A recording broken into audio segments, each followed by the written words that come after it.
오늘 말씀 제목은 버림받은 자를 찾아서라고 한번 지어봤습니다. 오늘은 네 번째 사순절 주일을 우리가 맞이하고 있습니다. 사순절 기간에는 우리 구세주이신 예수님이 이 세상에서 우리를 위해 하신 일들을 생각하며 그의 고난당하심과 십자가 죽음을 기억하면서 주에게 가까이 나아가는 절기입니다. 맞습니까? 그런 생각을 가지고 우리가 오늘 본문이 기록된 요한복음 9장을 잘 살펴보면 마치 구원받은 자의 삶이 어떠해야 하는지를 알려주는 듯한 그런 내용을 담고 있습니다. 요한복음 9장은 한 맹인을 본 제자들의 질문으로 시작을 하죠. 요한복음 9장 2절에 뭐라고 나와 있습니까? 그들이 질문하는 것이 무엇입니까? 제자들이 물어 이르되 랍비여 이 사람이 맹인으로 난 것이 누구의 죄로 인함이니까? 자기이니까? 그의 부모이니까? 라는 질문으로 이 사건을 시작을 합니다. 그리고 당시 역사적인 배경을 놓고 본다면 이 질문이 그렇게 의문이 가는 것이 아니에요. 충분히 이해할 수 있습니다. 왜냐하면 당시 유대인들은 고난, 질병 혹은 불행을 당사자 혹은 당사자의 부모의 죄로 인해서라는 생각을 믿었기 때문이에요. 그런데 어떻게 그때 당시의 사람들만 그랬을까요? 우리는 안 한다고 말할 수 있을까요? 우리 또한 지금 이 세상에 사는 우리 또한 이 같은 생각을 한다는 것을 우리가 금방 깨달을 수 있는데 혹시 이런 질문을 하는 사람들의 말을 들어보신 적은 없으십니까? 누구는 부모 잘 만나서 호화롭게 살고 누구는 그렇지 않아서 고생한다는 말 혹시 누군가의 입에서 혹은 나의 입에서 그런 말을 들어보신 적은 없으십니까? 하신 적은 없으십니까? 또 어떤 사람은 불구로 사랑하는 것도 힘든데 내가 뭘 그리 잘못해서 내 죄가 무엇이어서 이렇게 고생하며 살아야 되나 질문하는 사람들도 우리 주변에서 금방 찾아볼 수 있죠. 이 같은 질문에 대해 우리 주님께서 요한복음 9장 3절에 어떻게 답변하시는지 잘 보시기 바랍니다. 주님께서 이렇게 말씀하세요. 이 사람이나 그 부모의 죄로 인한 것이 아니라. 먼저 이렇게 말씀하시죠. 그러면 이 말을 듣고 저는 매우 안심할 것 같아요. 매우 안도가 느껴질 것 같아요. 그 다음에 뭐라고 말씀하십니까? 그 맹인에게서 하나님이 하시는 일을 나타내고자 하십니다. 하였어요. 이 말은 우리의 삶이 어떠할지라도 그 어려운 삶 속에라도 하나님의 영광을 드러내며 살 수 있다라고 말하고 있는 거예요. 이 말은 하나님이 자신의 영광만을 위해 이기적인 생각으로 우리에게 고통 주신다라는 말이 아닙니다. 반대예요. 반대로 타락한 세상으로 인한 고통과 고난 또한 하나님의 영광을 나타낼 수 있는 목록들이다 말하고 있는 거예요. 믿으십니까? 이 말은 주를 믿는 자들에게는 안심이 돼요. 안도가 되죠. 그렇죠? 그리고 또 위로가 됩니다.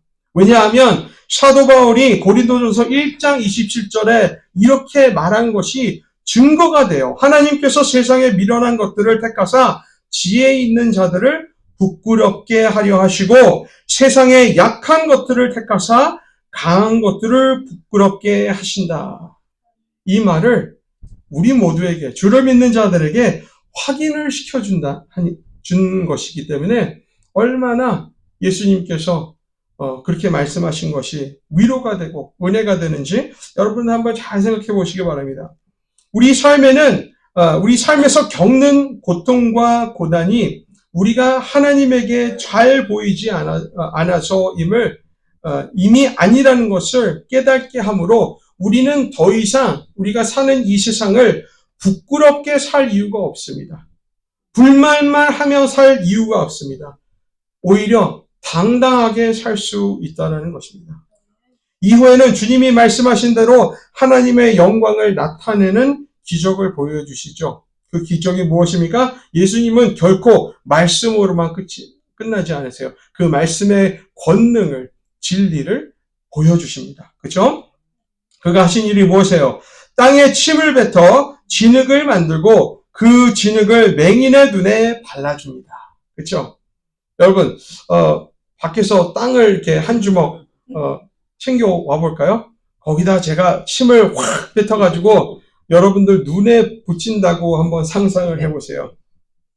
그러면 여러분들은 웃으면서 그 붙임을 받으시겠어요?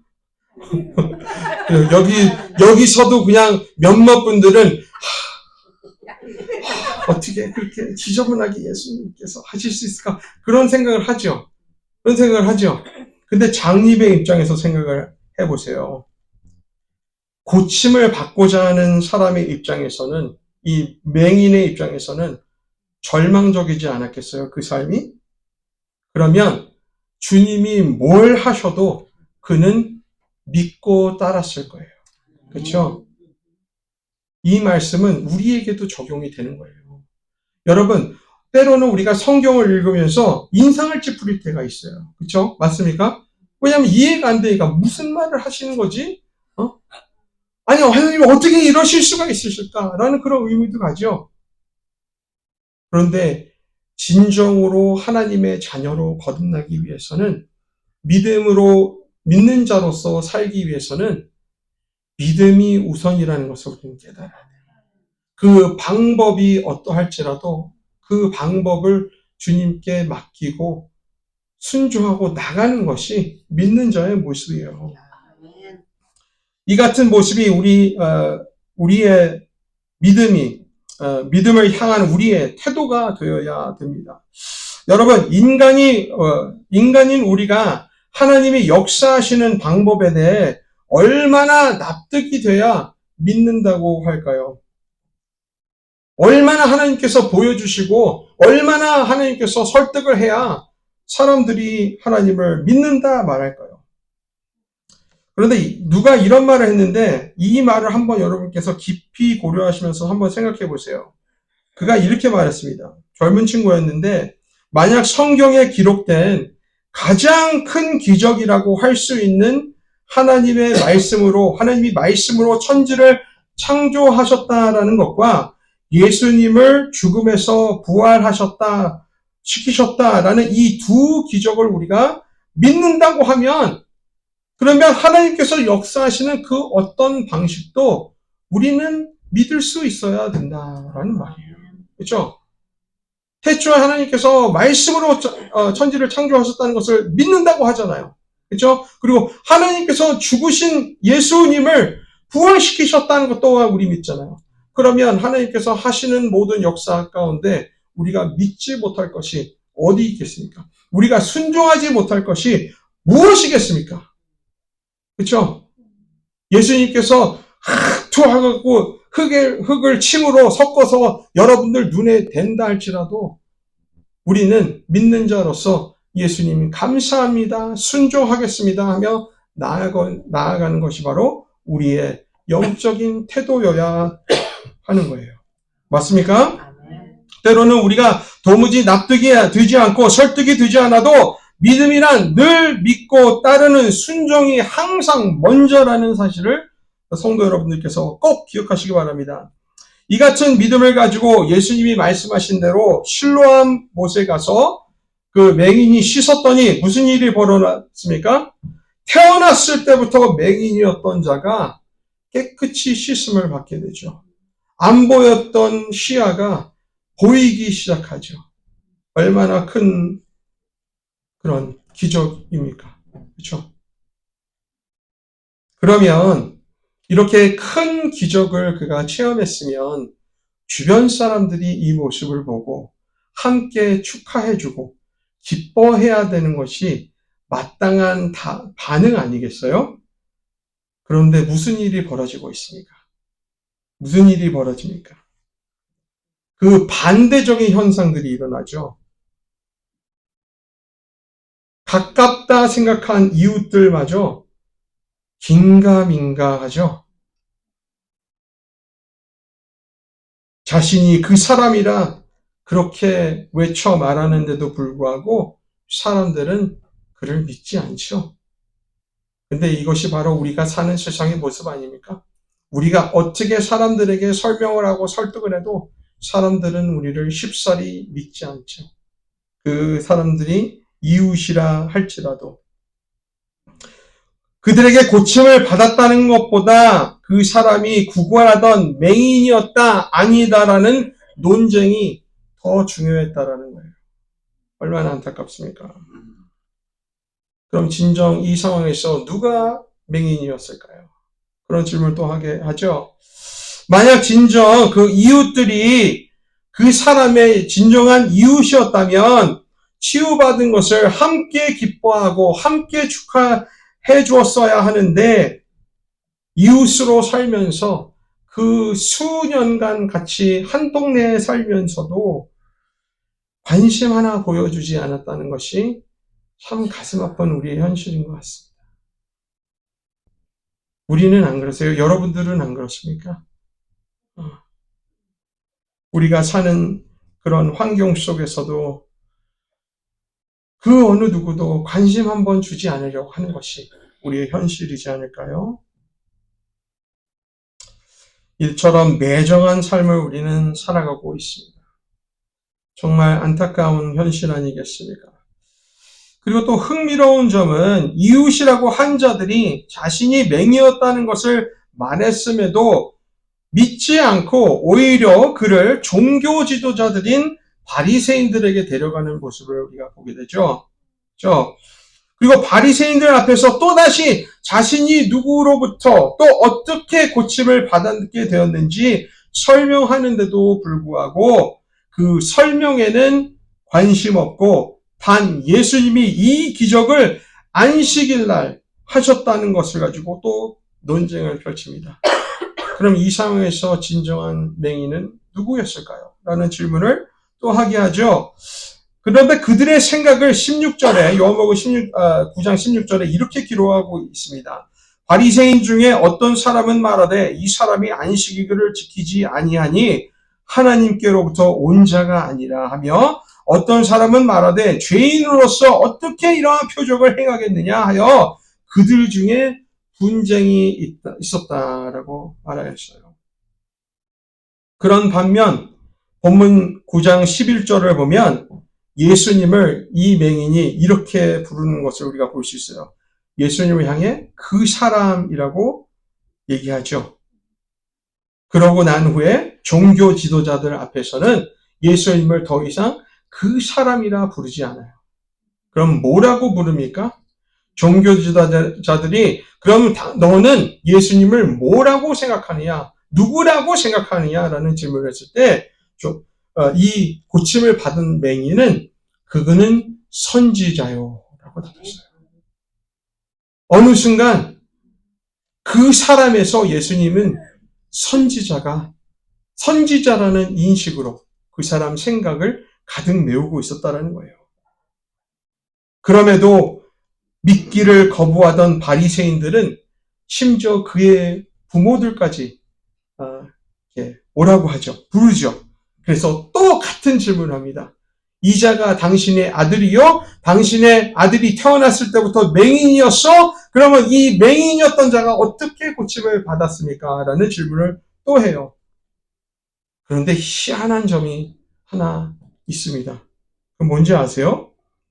이 같은 질문을 했는데 평생을 맹인으로 살면서 구걸밖에 할 수 없었던 아들이 그 불쌍한 인생에서 고침을 받았음에도 부모인데도 이 사건을, 이 기적에 대해 기뻐하기보다는 두려워했다라고 성경은 말하고 있어요. 그렇죠? 9장 22절에 뭐라고 적혀 있습니까? 그 부모가 이렇게 말한 것은, 그러니까 아들에게 직접 물어보세요. 아들은 커서 본인이 직접 말할 수 있는 나이예요. 이렇게 말한 이유는 자신의 아들이 어떻게 고침을 받았는지 직접 말하기를 두려워했다는 거예요. 왜냐하면 유대인들이 누구든지 예수 그리스도를 시인하는 자는 출교하기로, 다시 말해 퇴출하기로 결의하였으므로 그들을 무서워함이었더라 말하고 있는 거예요. 이 부분도 어떻게 보면 이해가 되는 부분이라고 저는 생각을 합니다. 왜냐하면 맹인인 아들을 구걸하라고 내보낼 수밖에 없었던 이 부모의 심정을 한번 여러분 생각해 보시기 바라요. 그토록 가난해서이지 않았을까요? 어쩔 수 없어서. 우리가 이 지역사회에 살면서 우리가 불우할 때는 정부의 도움을 받기도 하지 않습니까? 그렇죠? 정부 혜택을 지원하기도 하잖아요. 그런데 그것을 지원을 더 이상 못한다고 생각해 보세요. 어려운 환경 속에서. 그 현실이 얼마나 두려웠겠습니까? 그러니까 이 부모도 그렇게 어려운 사정에 도움을 받을 수 있는 유대 커뮤니티를 무시하지를 못하는 거예요. 거기서 쫓겨나기를 두려워했던 거예요. 그런 반면 이 고침을 받은 맹인은 어떻게 반응을 합니까? 오히려 더 담대함을 보여주는 것을 우리가 볼 수 있어요. 어떠한 담대함인지 아세요? 자신의 고침받은 것에 대해 더 담대하게 말하고 나아가는 것을 볼 수 있어요. 부모로부터 답을 얻지 못한 바리새인들은 이 사람을 다시 불러 추궁을 하죠. 그런데 뭐라고 합니까? 그 내용이 9장 26절로 33절에 이렇게 기록되어 있어요. 그들이 이르되 그 사람이 내게 무엇을 하였느냐? 어떻게 내 눈을 뜨게 하였느냐? 라고 질문을 해요. 그런데 이 사람이 대답하되 내가 이미 일렀어도 듣지 아니하고 어찌하여 다시 듣고자 하나이까? 당신들도 그의 제자가 되려 하나이까? 전도하고 있는 거예요. 예수님 믿으라고. 그들이 욕하여 이르되 너는 그의 제자이나 우리는 모세의 제자라 이렇게 말해요. 본인들 앞에서 그러한 큰 기적이 보여주었음에도 불구하고 그들은 그 기적을 부정하고 있는 거예요. 이것이 우리 세상 사람들의 모습 아닙니까? 그렇게 정말 깊게 생각해보면 세상에 정말 설명할 수 있는 기적들이 많이 일어나고 있어요. 그러면 그것을 도리어 하나님이 하셨다라고 말해야 되는데 끝까지 부정하는 사람들이 있어요. 그렇죠? 이와 같은 거예요. 그래서 그들이 욕하여 이르되 너는 그의 제자이나 우리는 모세의 제자라. 하나님이 모세에게는 말씀하신 줄을 우리가 알거니와 이 사람은 어디서 왔는지 알지 못하느라. 그것이 문제였어요. 그 사람이 대답하여 이르되, 이 맹인을 말하는 거예요. 고침을 받은. 그 대답하여 이르되 이상하다. 이 사람이 내 눈을 뜨게 하였으되 당신은 그가 어디서 왔는지도 알지 못하는도다. 하나님이 죄인의 말을 듣지 아니하시고 경건하여 그의 뜻대로 행하는 자의 말을 들으시는 줄 우리가 아나이다. 창세 이후로 맹인으로 난 자의 눈을 뜨게 하였다 함을 듣지 못하였으니 이 사람이 하나님께로부터 오지 아니하였으면 아무 일도 할 수 없느니라. 아멘. 뭐 하고 있는 거예요? 간증하고 있는 거잖아요. 주님 만난 거, 주님께서 보여주신 기적을 그가 부정할 수가 없는 거예요. 그러니 계속해서 이런 역경들, 이런 부딪힘 속에서 그의 믿음이 얼마나 더 굳건해지는지 우리가 볼 수 있지 않습니까? 성도 여러분, 이 내용이 얼마나 놀랍습니까? 믿는 자의 삶이라 말할 수 있지 않아요? 표본된다 말할 수 있지 않습니까? 종교 지도자들과 대등하게 맞서 논쟁하는 모습을 한번 잘 생각해 보세요. 평생을 맹인으로 구걸하며 살던 사람이에요. 이 사람이 예수님을 만난 후 이렇게 바뀌었다 보여주고 있는 거예요. 그런데 중요한 것은 이러한 맹인의 고침받은 모습이 바로 우리의 모습이라 주님께서 본문으로 말씀하고 있다는 사실 꼭 기억하시기 바랍니다. 여기서 우린 또 한 번 주를 향한 믿음이 우리의 삶에 어떤 변화를 가져다 주는지 깨닫게 합니다. 예수님을 만난 이 사람은 눈고침을 받았습니다. 그렇다면 축하받으며 남은 인생이 기쁨으로 가득 차야 하지만 새로운 역경들이 그를 기다리고 있었죠. 그렇죠? 가깝다 여겨져야 한 이웃들로 외면당하고 존경의 대상이어야 할 종교 지도자들로부터 무시당하고 심지어 자신을 낳아주고 길러준 부모조차 그를 지원하지 않고 도와주지 않고 이해하지 못하였습니다. 그래서 결국 그는 유대교 사회에서 내쫓김을 당하죠. 아웃캐스트가 된 거예요. 쫓겨난 자가 된 거예요. 그럼 낙심할 만도 할 텐데 어쩐 일인지 그는 이러한 역경들을 맞이할 때마다 예수님에 대한 궁금증이 더 커져만 갔다 말하고 있어요. 처음에는 자신을 고쳐준 자라 그냥 그렇게 생각했을지 모르나 새로운 역경들을 지내면서 외면을 당하면서 무시를 당하면서 그가 단순한 치유자가 아니라는 것을 조금씩 깨닫게 되는 것 우리가 보게 되지 않았습니까? 그래서 자신을 알던 사람들로부터 외면당한 후 사회로부터 외면당하고 교회로부터 외면당한 후 누가 그를 찾아옵니까? 오늘 본문의 시작점이 바로 그 말씀을 다루고 있지 않습니까? 그가 쫓겨났다라는 소식을 듣고 예수님께서 그를 다시 찾아오셨다. 이 상황에 대해 4세기 컨스탄티노포 대주교였던 크리소스토모스라는 사람은 이렇게 말씀하였어요. 유대인들은 그를 성전 밖으로 내쫓았으나 성전의 주인이신 예수님은 그를 찾아내셨다. 얼마나 좋은 말씀이에요. 다시 한번 말씀드릴까요? 유대인들을 그를 성전 밖으로 내쫓았으나 성전의 주인이신 예수님은 그를 다시 찾아내셨다. 아멘. 이것이 우리의 믿음의 삶 아니겠습니까? 우리가 예수님을 믿는다는 것, 우리의 가족은 우리를 이해합니까? 우리의 이웃은 그것을 이해하나요? 우리의 주변에 같이 일하는 동료들은 그것을 이해합니까? 그럴 때 여러분들의 심정은 어떠합니까? 외면당하고 무시당하고 홀로 서 있는 것 같으시죠? 그런데 여러분은 결코 홀로 서 있는 게 아니에요. 주님께서 여러분을 찾아와 함께하고 계세요. 아멘.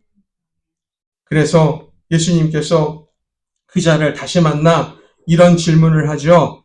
너가 의의 Son of Man, 의의 아들을 아느냐? 할 때 38절에 그의 고백이 이러합니다. 이르되 주여 내가 믿나이다 하고 절하는지라. 믿고 절했다는 말은요. 믿고 예배했다라는 말이에요. 다시 말해 예수님을 그냥 사람이 아니라는 것을 깨달았다는 거예요. 그냥 예언자가 아니라는 것을 깨달았다는 거예요. 그가 주라고 고백한 이유는 그가 메시아임을 깨달았다 말하고 있는 거예요. 이 같은 모습은 우리의 모습과도 같습니다. 주님을 만난 우리도 처음에는 그에 대해 잘 알지 못했죠. 안다고 해봤자 얼마나 알았겠어요. 그렇죠? 구세주라 시인하고 고백을 했어도 솔직히 말해 잘 알지 못했을 거예요.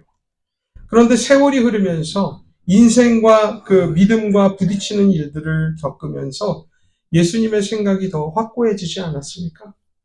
믿음의 향상이 일어나지 않았습니까? 세상은 아무리 예수님께서 메시아가 아니라고 외쳐도 우리는 그것을 부정할 수 없지 않았습니까? 그래서 이 시점까지 오게 된 거 아니에요.